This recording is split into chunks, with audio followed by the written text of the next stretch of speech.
Film berawal pada tahun 1937 di sebuah perguruan tinggi. Seorang remaja yang bernama Ludmila telah diterima menjadi mahasiswa Fakultas Sejarah di Universitas Kiev Ukraina dengan nilai terbaik. Keesokan harinya, Ludmila bersama kawan-kawan pergi ke lapangan tembak. Ketika teman laki-lakinya masing-masing diberi peluru, tiba-tiba Ludmila meminta izin pada instruktur agar ia diperbolehkan ikut menembak. Ludmila berusaha menembak sebaik mungkin yang telah diajarkan instrukturnya. Instruktur lalu mengecek papan target tembakan.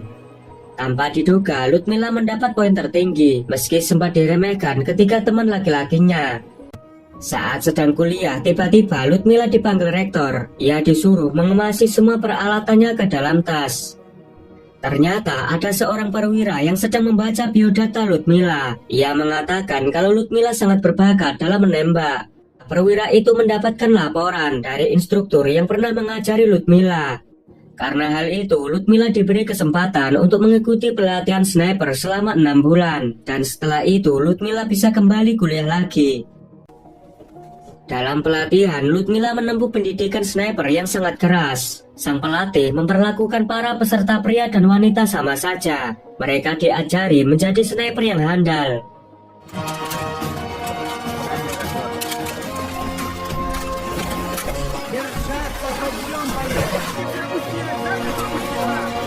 Akan tetapi, pelatihan sniper yang rencananya hanya 6 bulan tidak bisa diselesaikan karena pada tanggal 19 Juni tahun 1941, pasukan Nazi Jerman telah melakukan invasi penyerangan ke Uni Soviet lewat operasi Barbarossa. Masa pelatihan pun dipercepat. Peserta yang lulus ujian akan dikirim ke medan peperangan. Sementara Ludmila diutus menjadi sniper di garis depan untuk mempertahankan kota Odessa. Komandan Makarov mengarahkan Ludmila untuk mengincar komandan musuh sebagai sasaran utama. Ia juga mengatakan kalau senjata tank musuh bisa dihancurkan dengan cara menembak kaca pengemudi sebanyak 3 kali. Dalam situasi genting, Ludmila berusaha menyusuri parit untuk mencari senjata yang bisa digunakan. Setelah menemukan senjata rekannya yang gugur dalam pertempuran, Ludmila memberanikan diri membidik bagian jendela tank yang sedang menyerang mereka. Dengan bantuan Makarov, Ludmila akhirnya berhasil menghancurkan tank Jerman. Ketika Ludmila akan menembak seorang komandan Nazi, namun tiba-tiba ia menunda tembakannya. Ludmila merasa ragu karena seumur hidupnya belum pernah menembak manusia. Tapi saat wajah Ludmila terciprat darah dari rekannya yang tertembak, dia pun memutuskan untuk menembak komandan pasukan musuh. Tembakan Ludmila akhirnya membuat pasukan Jerman mundur. Ternyata keberhasilan Ludmila menembak tank musuh sangat diapresiasi oleh panglima pasukan yaitu Maiken Ivan Petrov. Sang jenderal memberi Ludmila penghargaan berupa senapan semi-otomatis. Di hadapan pasukan, Ludmila bersumpah tak akan memberi belas kasihan sedikit pun pada musuh, dan dengan senapannya dia akan membunuh ratusan tentara Jerman. Keesokan harinya di medan pertempuran, Makarov tak menemukan Ludmila berada di posisinya. Kemudian rekannya melaporkan bahwa Ludmila sedang mendekati pasukan musuh. Rupanya Ludmila mencoba menembak beberapa tentara musuh dengan sekali tembakan.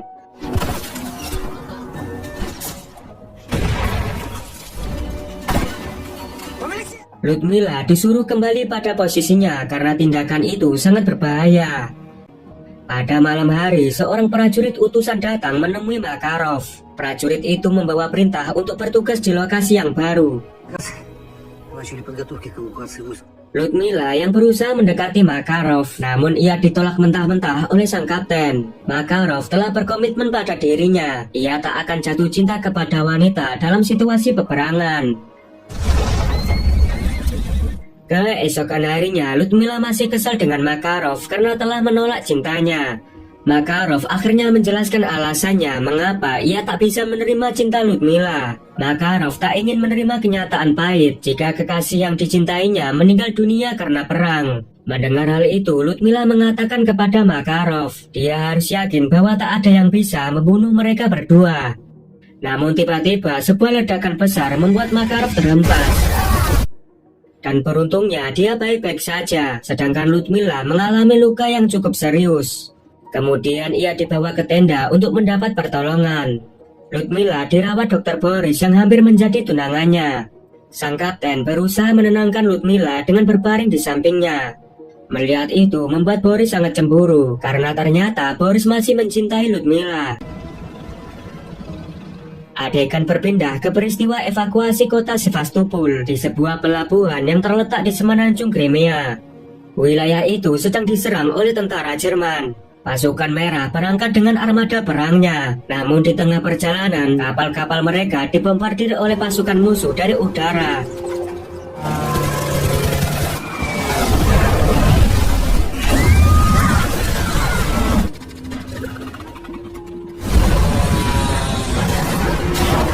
Setibanya di Sevastopol, Ludmila mendatangi Jenderal Evan.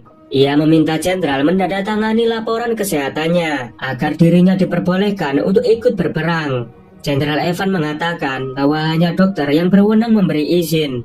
Dengan terpaksa, Ludmila menghadap kepada Boris untuk menandatangani laporan kesehatannya. Namun Boris tak mengizinkannya karena kondisi Ludmila belum pulih. Tiba-tiba perhatian Ludmila teralihkan setelah mendengar bahwa pasukan garis depan telah kembali dari medan pertempuran. Ludmila berusaha mencari Makarov hingga seseorang memanggil namanya.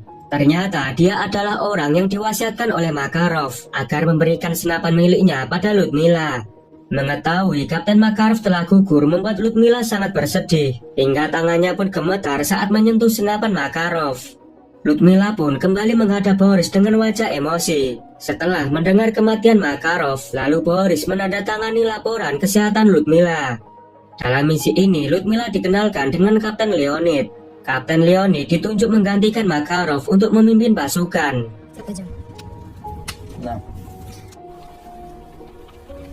Keesokan harinya, Ludmila yang berpasangan dengan Leonid sedang membidik tentara musuh.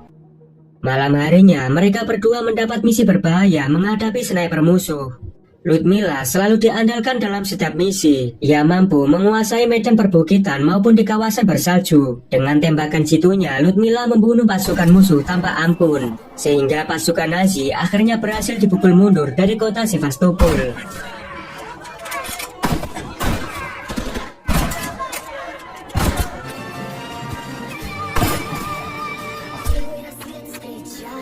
Pasukan Soviet mengadakan pesta atas keberhasilan mereka. Ludmila memperkenalkan Boris kepada Leonid dan meninggalkan mereka berdua.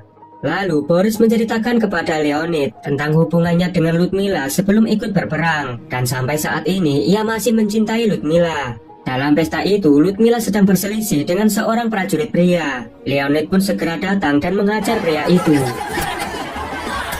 Akhirnya pertengkaran bisa dilerai oleh komandan mereka. Dengan spontan, Leonid menghampiri Ludmila dan menciumnya. Kini mereka berdua sudah pacaran dan selalu bersama. Di sela-sela menjalankan misi, mereka menyelingi dengan candaan dan aksi konyol.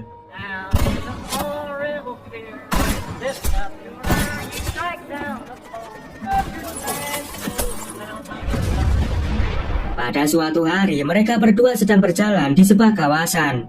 Tanpa sengaja, Leonid menginjak sesuatu. Dan ternyata kawasan itu merupakan ladang ranjau. Mereka pun segera berlari secepatnya untuk menghindari ledakan ranjau. Karena ledakan ranjau yang begitu cepat, Ludmila pun bertelungkup dan Leonid berinisiatif untuk melindunginya dari efek ledakan. Sehingga punggung Leonid pun hancur akibat ledakan ranjau. Ludmila berusaha menggendong tubuh Leonid yang sudah sekarat. Begitu sampai di dekat pasukan, ia segera meminta pertolongan dan akhirnya bantuan pun datang. Ludmila kembali merasakan kenyataan pahit. Untuk kedua kalinya, dia harus kehilangan orang yang dicintainya. Setelah sadar, Ludmila melihat Boris yang sedang merawatnya. Boris mengaku menyesal telah memberi izin Ludmila untuk ikut berperang. Ketika sedang dirawat, mereka didatangi seorang perwira yang membawa perintah agar Ludmila harus tetap bertugas karena Jerman mengira Ludmila telah mati.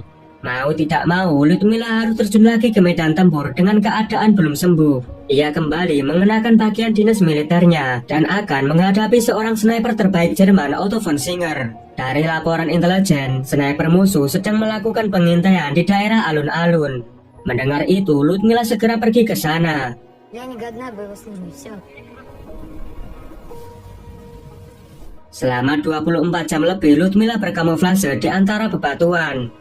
Tapi saat melakukan pengintaian, dia merasakan sesuatu yang tak nyaman di punggungnya. Dia baru menyadari jika lukanya belum sembuh dan kembali berdarah. Merasa tak tahan lagi di tempat persembunyiannya, Ludmila pun keluar dari persembunyiannya setelah melihat sniper musuh. Melihat kemunculan Ludmila, sniper musuh mengetahui keberadaannya. Mereka berdua lalu beradu tembakan.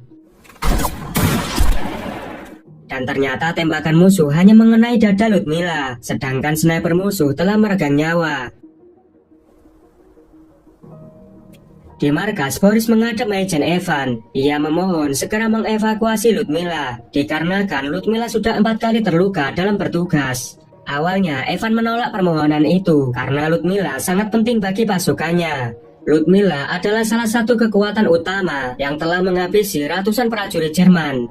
Mendengar itu, Boris menganggap kalau Evan memang sengaja mengorbankan Ludmila. Dan akhirnya Evan mengizinkan Boris mengevakuasi Ludmila. Tapi saat sampai di dermaga, lonjakan pengungsi membuat penumpang berdesakan masuk ke kapal. Boris mengajak Ludmila memilih jalan alternatif lain. Mereka akan menaiki sebuah perahu menuju ke tempat pengungsian. Namun pada kenyataannya, Boris memutuskan untuk tinggal di Sevastopol. Katanya ia akan menyusul dengan perahu berikutnya. Singkat cerita, kota Sevastopol yang dipertahankan selama 250 hari akhirnya jatuh juga di tangan pasukan Hitler. Tak diketahui pasti bagaimana nasib Boris serta 80.000 jiwa penduduk kota Sevastopol dan pasukan merah. Entah telah tertangkap atau dijatuhi hukuman mati. Dan yang pastinya Boris telah menyelamatkan hidup Ludmila. Adegan berlanjut 1 tahun kemudian, pada sebuah pertemuan ibu negara di Amerika. Eleanor menanyakan masing-masing para prajurit mahasiswa Uni Soviet atas pencapaiannya yang mereka raih. Awalnya Eleanor hanya terkagum biasa, seperti bertemu prajurit yang memiliki kemampuan pada umumnya. Namun ibu negara sangat terkesima ketika ia berhadapan dengan seorang wanita yang bernama Ludmila Pavlyuchenko. Ludmila mengatakan dirinya adalah seorang sniper yang telah membunuh 309 tentara Nazi. Mendengar hal itu membuat semua orang tertuju padanya. Mereka menyerbu dengan beragam pertanyaan sewaktu dirinya menjalankan tugas. Singkat cerita, Ludmila dipanggil dalam sebuah acara konferensi pers. Ludmila mengatakan dirinya sekarang berusia 25 tahun dan telah membunuh 309 tentara fasis. Apakah hadirin tidak merasa bahwa kalian sudah terlalu lama bersembunyi di balik punggung saya?